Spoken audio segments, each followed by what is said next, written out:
Ačiū labai susirinkusiems. Ačiū, kad šiandien esate su mumis.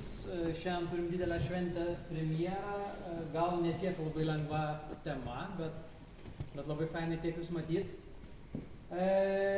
Turbūt šitam laikotarpyje labai sunku būtų nepaminėti Arpado Šilingo ir padėkoti, kad jisai pas mus yra, kad jisai stato spektaklį. Arpad,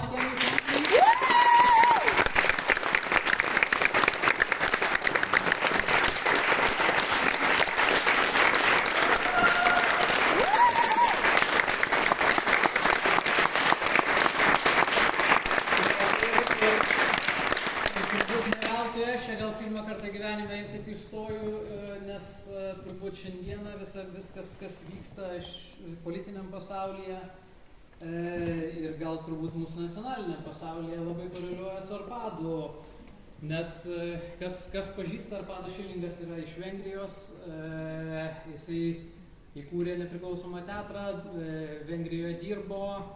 Teatras buvo didelis, garsus, keliaujantis po pasaulį, gavo didžiausius apdovanojimus ir atėjo laikas, kaip politinė jėga prispaudė tiek, kad teko teatrą uždaryti,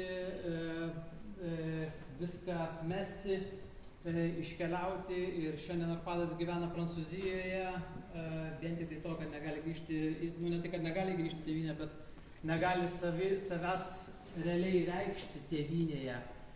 Aišku, mes labai džiaugiamės, kad jisai atrado ir Lietuvą, vieną iš tų šalių, kur mes turime demokratiją, laisvę ir laisvą žodį, kur mes galime kalbėti, kurti, dalinti su žiūrovais kuo mes gyvename.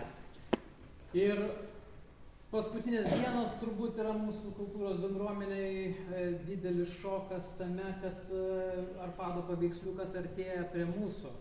Ir labai stipriai artėja prie mūsų ir turbūt mūsų šiandienos žinutė ir skausmo širdyje, ką mes norim išsakyti, kad tokiai politikai, kokia kultūros politika vystosi dabar, mes sakome tikrai griežtą ne. Mes praėjom daug metų, užaugom, turim laisvę kurti, gerai, blogai, skonio reikalas, bet turbūt iš to susideda demokratija, kad mes galime kalbėtis ir ieškoti sutarimų. Tai šiandien šį čia stovint siunčiam didžiulį ačiū Jums, kad esate, kad atėjote pas mus, atėjote į mūsų šventę, į mūsų premjerą. Kelionė mūsų kultūrininkų panašu, kad ir kova gal netgi už mūsų teisės gali būti, kad bus ilga. Bet mes labai prašom jūsų, labai prašom palaikymo. Mums jisai ypatingai svarbus. Tai